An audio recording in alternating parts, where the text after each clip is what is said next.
መነሻ ካፒታል 200 ሺህ ብር መዳረሻ በሚሊዮን የምታገኙባቸው አትራፊ አዋጭና በህብረተሰቡ ዘንድ ተቀባይነት ያላቸው ከ20 በላይ ምርጥ የቢዝነስ ሐሳቦችን ልንገራችሁ። ሰላም ጤና ይስጥልኝ የተከበራችሁና የተወደዳችሁ ተመልካቾች እንዴት ናችሁ? በያላችሁበት የዓለም ዳርቻ ሰላምታ ይድረሳችሁ ብያለሁ። ለማታቁኝ ሀብትሽ ይባላለሁ። ለምታቁ ደግሞ እንኳን በሰላም ቆያችሁኝ ብያለሁ። ከዚህ ቪዲዮ በፊት በበርካቶቻችሁ ጥያቄ መሰረት በ100 ሺህ ብር ብቻ የሚሰሩ ምርጥ ከ20 በላይ የቢዝነስ ሐሳቦችን ነግሬያችሁ ነበር። ዛሬኛው ደግሞ በክፍል 2 በ200 ሺህ ብር የሚሰሩ ምርጥ የቢዝነስ ሐሳቦችን እነግራችኋለሁ። እስከ መጨረሻው ድረስ ከኔ ጋር አብራችሁን ከቆያችሁ በቀጣይነት የምነግራችሁ ከ20 በላይ የቢዝነስ ሐሳቦችን ወዳችሁና ፈቅዳችሁ እንድትሰማሩባቸው ስለ በአክብሮት እየጋበዝኳችሁ በቀጥታ ወደ ቪዲዮ እናመራለን።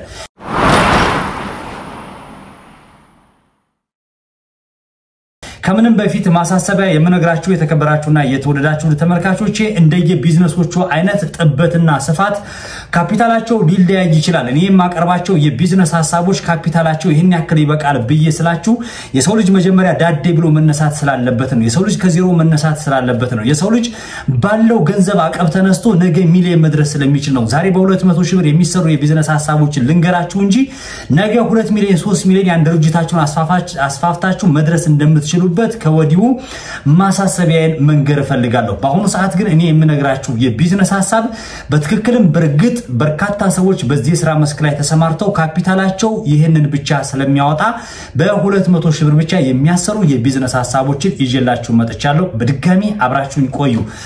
እንግዲህ ተከበራችሁና የተወደዳችሁ ተመልካቾች የመጀመሪያው በ200 ሺህ ብር የሚሰራው የቢዝነስ ሐሳብ አንድ ሁለት እያልኩ ነግራችኋለሁ። 20 ናቸው።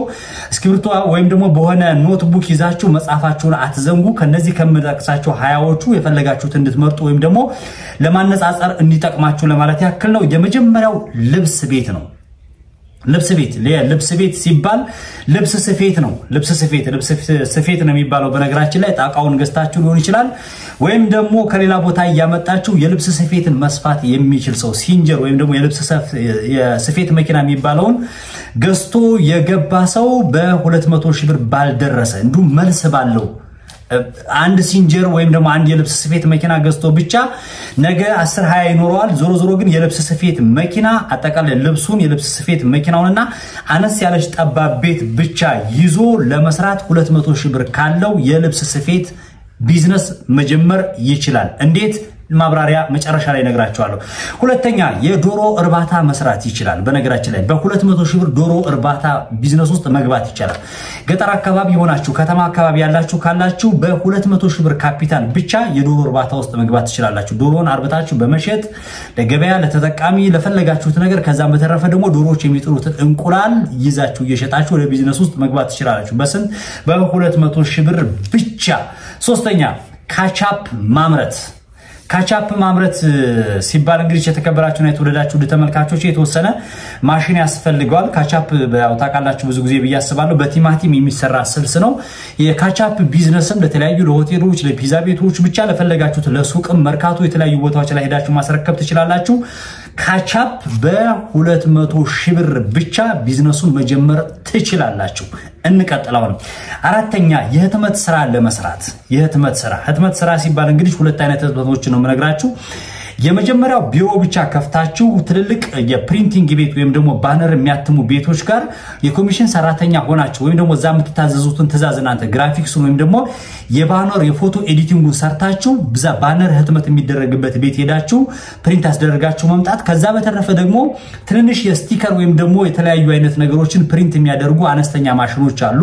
20 ሺህ ብር 30 ሺህ ብር የሚሸጡ የፕሪንቲንግ ማሽኖች አሉ። በአሁኑ ሰዓት ላይ ደግሞ በጣም የክብ ስቲከር የተለያዩ ለብርጭቆ ለሰሃን ለበርካታ ነገሮች ብቻ ሎጎዎችን ፕሪንት የሚያደርጉ ማሽኖች ስላሉ እነሱን ማሽኖች ገዝታችሁ መስራት ትችላላችሁ። እዛው ቢሮአችሁም ውስጥ ትችላላችሁ።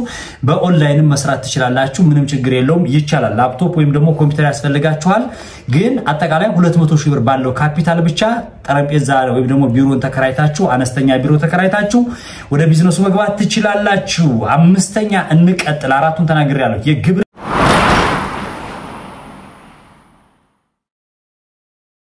ምርት የማምረት ስራ ግብርና ምርት ስላችሁ ገጠር አካባቢ ላላችሁ ሰዎች ነው ከተማም አካባቢ ሆናችሁ መሬት ያላችሁ ሰዎች ካላችሁ ይህን ስራ መስራት ትችላላችሁ ገጠር አካባቢ ግን መሬት ያላችሁ ሰዎች አኮስኮሳችሁ አለምልማችሁ ወይም ደግሞ በደንብ መሬታችሁን ካብላላችሁ በኋላ ሽንኩርት ቲማቲም ድንች መትከል ወይም ደግሞ መዝራት ትችላላችሁ ይህን ስላችሁ ምንድነው ውሃ ያላችሁ ሰዎች ካላችሁ ወይም ደግሞ ክረምት ተጠብቃችሁ መስራት የምትችሉ ከሆነ ወይም ደግሞ ከወንዝ ውሃ እዛ አካባቢው ላይ ይጣፋል ተብሎ ስለማይታሰብ ከወንዝ አካባቢ ውሃ ጠልፋችሁ በማስገባት ቆላማ አካባቢ ሆናችሁ ካላችሁ ውሃ የመስኖ አክሰሱ ያላችሁ ሰዎች ካላችሁ በ200 ሺህ ብር የሚገርም የግብርና ማምረት ቢዝነስ ውስጥ መግባት ትችላላችሁ እንዴት አሁን መጨረሻ ላይ እነግራችኋለሁኝ ስድስተኛ የፋይበር ግላስ ስራ መስራት ይቻላል መካከለኛ ፋይበር ግላስ ስላችሁ እንግዲህ ካሁን በፊትም ተናግሬያለሁ እኔ በኔ ዩቲዩብ ቻናል ላይ ስለ ፋይበር ግላስ አሰራሮች በርካታ ነገሮችን ተናግሬያለሁ ኬሚካል ገዝታችሁ ባቀማችሁ የተወሰነ ሮቶ ወይም ደግሞ የአበባ እቃዎችን ወይም ደግሞ አሻንጉሊቶችን ብቻ በፋይበር ግላስ የሚሰሩ ግብአቶችን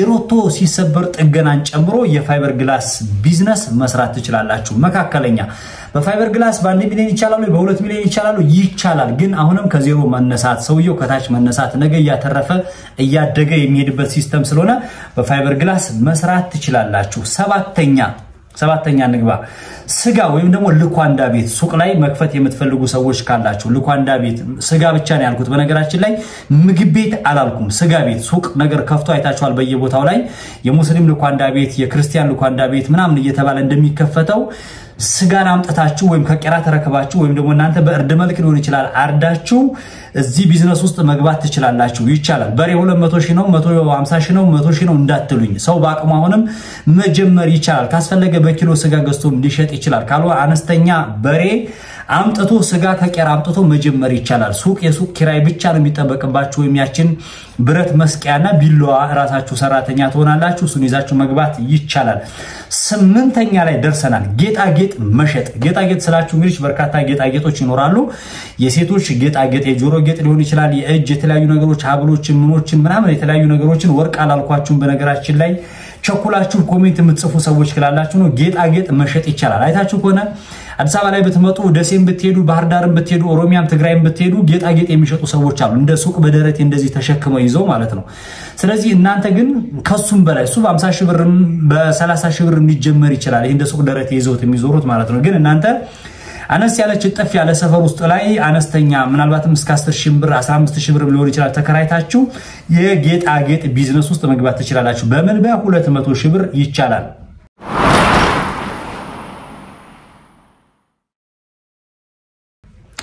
ዘጠነኛ ላቢያጆ መጠነኛ ላቢያጆ መክፈት ይቻላል ላቢያጆ መሬት ያላችሁ ሰዎች ቦታ ያላችሁ ሰዎች ካላችሁ ላቢያጆ ያሰራችኋል ማሽን ወይም ደግሞ ፓምፑን ገዝታችሁ እዚህ ቢዝነስ ውስጥ ሮቶን ጨምራችሁ ገዝታችሁ እዚህ ቢዝነስ ውስጥ መግባት ትችላላችሁ ይቻላል ላቢያጆ አሁንም ወደ ማብራሪያው አልገባም ጊዜ ስለሌለኝ ለማለት ያክል ነው ካሁን በፊትም ስለ ላቢያጆ ስለሰራው ሄዳችሁ መመልከት ትችላላችሁ ካስፈለገ ደግሞ መጨረሻ ላይ የምታገኙበትን ሊንክና የምታገኙበትን ቦታ ነግራችኋለሁ 10ኛ የስጦታ ዕቃ መሸጥ የስጦታ ዕቃ ታውቁታላችሁ በያስባለሁ የስጦታ ዕቃ እንደየአይነቱ ሊለያይ ይችላል ግን የስጦታ ዕቃ ቤት ቢዝነስ ውስጥ መግባት ትችላላችሁ አሁን ማብራሪያ አልስጥበት ማብራሪያ ካስፈለገ ሌላ ጊዜ ሰጣችኋለሁ ወይም ደግሞ መጨረሻ ላይ እናገራለሁ እንቀጥል አሁንም የግብርና ስራ ማቅረብና መሸጥ ቀደም ያልኳችሁ የግብርና ስራ ማምረት ነው ያልኳችሁ አሁን ደግሞ የግብርና ስራ ማቅረብና መሸጥ ማቅረብ ስላችሁ ምንድነው ለምሳሌ ድንች ሊሆን ይችላል ሽንኩርት ሊሆን ይችላል ብቻ ዋሬቨር የትኛውንም የግብርና ግብአት ከገጠር አካባቢ በአህያ ሊሆን ይችላል በሚኒባስ ሊሆን ይችላል በአይሱዚ አነስተኛ የሆነ እንትን አይሱዚ ሊሆን ይችላል የምታገኙ ከሆነ የግብርና ምርቶችን ወደ ከተማ አምጥቶ መሸጥ ይቻላል እዚህ ቢዝነስ ውስጥ መግባት ትችላላችሁ እይታችሁን ካሰፋችሁ ይቻላል ነገ ሙሉ አይሱዚውን ትጭናላችሁ ዛሬ ላይ ግን 10 ኩንታል 20 ኩንታል ወይም ደግሞ 30 ኩንታል ወይም 5 ኩንታል እያላችሁ ከገጠር ወደ ከተማ ያመጣችሁ መሸጥ ወይም ደግሞ ማከፋፈል ትችላላችሁ ቢዝነስ ውስጥ መቀላቀል ትችላላችሁ በምን በ200 ሺህ ብር ብቻ የተጠና ነው እየነገርኳችሁ ያለው 12ኛ ላይ ደርሻለሁ ጁስ ቤት አነስተኛ ጁስ ቤት መክፈት ትችላላችሁ በነገራችን ላይ በጣም ሲምፕል በሆነ ወይ ብርጭቆችና የጁስ መፍጫ አነስተኛ የጁስ መፍጫ አለ መጠየቅ ትችላላችሁ ስንት ይሸጣል እንዴት ይሸጣል አሁንም ስለ ጁስ ቤት አነስተኛ ጁስ ቤት ስለመክፈት ከሆነ እሱን ቢዝነስ ሰራላችኋለሁ ማሽኑ እንዴት ይሸጣል እንዴት ነው የሚለውን በሁለተኛው ዩቲዩብ ቻናሌ መጨረሻ ላይ ስለምናገር እሱም ላይ ስለምታገኙት በደንብ ከሱ ይዛችሁም ምን ዕቃ ያስፈልጋሉ በቀናሽ ዋጋ እንዴት ነው የምታገኙት ቢዝነስ ውስጥ ደግሞ እንዴት አደርጋችሁ ስኬታማ ማድረግ ትችላላችሁ የሚሉትን የምነግራችሁ ይሆናል እንቀጥል 13ኛ ላይ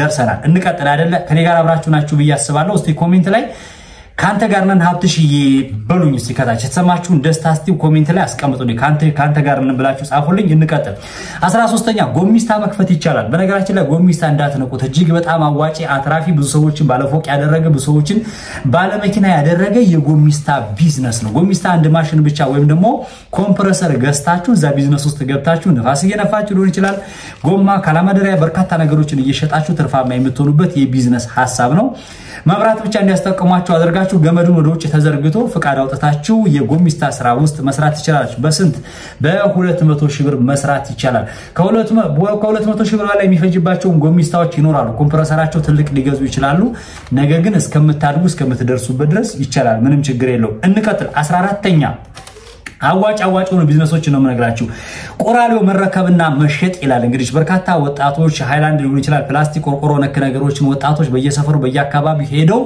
ይሰበስባሉ ከሰበሰቡ በኋላ እነዚህ ሰዎች ወደናንተ አምጥተው እንዲያስረክቧችሁና ገስታችሁ በመኪና ወደ ትልልቅ ከተማ ሊሆን ይችላል ወይ ወደ ትልቅ ወደሚረከባችሁ ቦታ ላይ እናንተ ሰፈራችሁ ውስጥ ተረክባችሁ መሸጥ ትችላላችሁ እንዴት ያዋጣል እንዴት ነው የሚሰራው እሱንም እንመለስበታለን እንቀጥል ጊዜ ስለሌለ ነው 15ኛ የመኪና ዘይት መሸጫ መክፈት ትችላላችሁ በ200 ሺህ ብር አሁንም ሪዘርቭ ካልያዛችሁ በስተቀር የመኪና ዘይት ለመሸጥ ካስፈለገ በቁጥር የተወሰኑ ኮታዎችን አምጥታችሁ ጥሩ ቦታ ላይ እጥፍ ያለ ቦታ ላይ መሆን ይችላል ይህ ነገር በደንብ ፕሮሞት ካደረጋችሁ የመኪና እንቅስቃሴ ያለበት ቦታ ላይ ከሆነ በ200 ሺህ ብር ለመኪና የሚሆኑ ጥቃቅን ነገሮችንና የመኪና ዘይት ይዛችሁ እዚህ ቢዝነስ ውስጥ መግባት ትችላላችሁ በስንት በ200 ሺህ ብር አልጨረስንም አሁንም እንቀጥል 16ኛ ብዙዎቻችሁ ትፈልጉታላችሁ በያስባለሁ የቦንዳ ልብስ በነገራችን ላይ በ200 ሺህ ብር በደንብ መጀመር ይቻላል የቦንዳ ልብስ ነው ያልኳችሁ የሱቅ አላልኳችሁም የጋርመንት አላልኳችሁም ወይም ደግሞ የተለየ ተአምራዊ ነገር አላልኳችሁም የቦንዳ ልብስ በ40 ሺህ ብር በ50 ሺህ ብር የሚያስረክቡ ሰዎች አሉ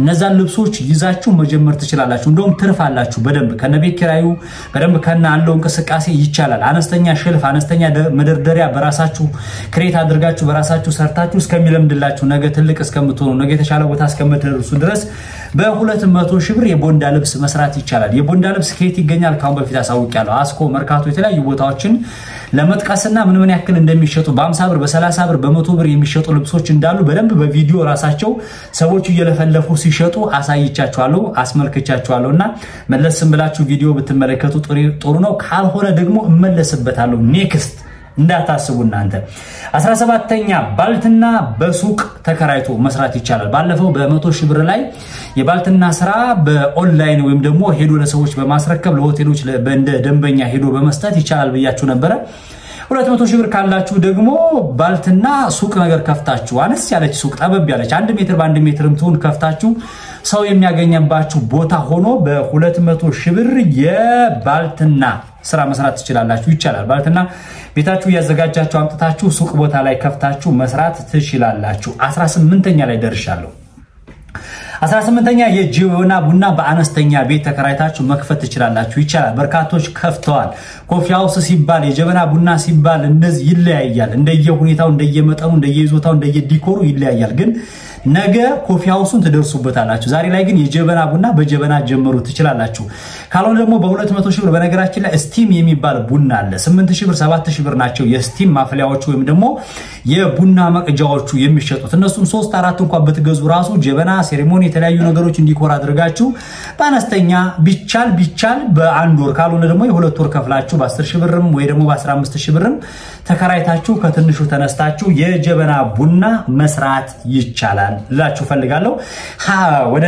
20ኛ ላይ ደርሻለሁኝ 20ኛ ላይ እስቲ እንግዲህ 18ኛ ነው ይቅርታ የጀበና ቡና ያልኩት 19ኛ ላይ ኤክስፖርት አበባ ሲባል አይታችሁ ከሆነ የተለያዩ ዲኮሬሽኖችና በዓሎች ለልደት ሊሆን ይችላል ለተለያዩ ፕሮግራሞች ለሰርግ ሊሆን ይችላል አበባዎችን ጽጌረዳዎችን የሚበተኑ አበባዎች አይታችኋል በያስባለሁ ለምሳሌ እንደመጥቀስ ያክል አንዱ አበባ እስከ 10 እስከ 12 ብር ትሸጣለች የት ስታመጡት እናንተ መረከቢያ ቦታ መርካቶ አለ ቦሌ ያለ ተክለ ሃይማኖት አካባቢ ያለ በርካታ ቦታዎች ላይ እነዛን አበባዎች ጽጌረዳ አበባዎች ስትረከቡ ኤክስፖርት አበባዎችን እናንተ ደግሞ ሰፈር ውስጥ ስትሸጡ ከ25 ብር እስከ 30 ብር ወይም ደግሞ እስከ 50 ብር የሚሸጥ መልክቻለሁ ዞሮ 30 ብር የሚባለው መካከለኛ ነገር ያዙትና 10 ብር የገዛችሁት አበባ 20 ብር ትርፍ ካለው በ200 ሺህ ብር ምን ያክል ስራ ይሰራል የሚለውን ካልኩሌት ስላደረኩኝና በዚህ ስራ ላይ ተሰማሩ ሰዎችን ጥናት አድርጌ ስለሆነ ያመጣውላችሁ በ200 ሺህ ብር ኤክስፖርት አበባ ወይም ደግሞ ለዲኮር የሚሆኑ አበባዎችን መስራት ትችላላችሁ ለማለት ያክል ነው።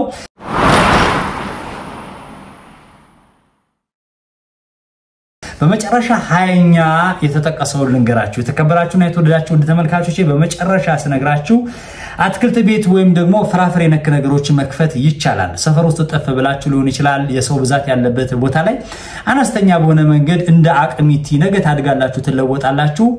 ፍራፍሬ አትክልቶችን ድንች ቲማቲም ሽንኩርት ቃሪያ ምናምን እንደዚህ ሎሚ የሚባሉት ነገሮችን አቮካዶ ማንጎ ሊሆን ይችላል ባቅማችሁ በኪሎ አምጥታችሁ ሰፈር ውስጥ ላይ እነዛን በኪሎ ለሰው ለብረተሰቡ እየሸጣችሁ በ200 ሺህ ብር ካፒታል መስራት ይቻላል ልላችሁ ፈልጋለሁ።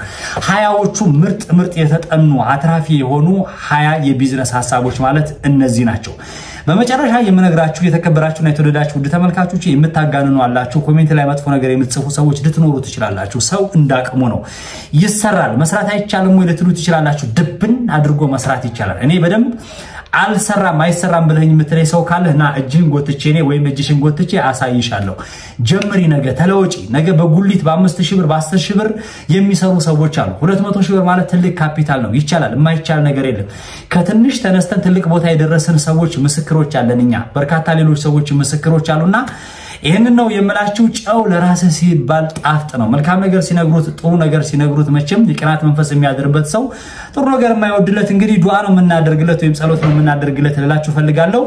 በመጨረሻ የምላችሁ የተከበራችሁና የተወደዳችሁ ተመልካቾቼ ቀጣይም ይቀጥላል። 300 ሺህ ብር ያላችሁ ሰዎች አላችሁ አሁን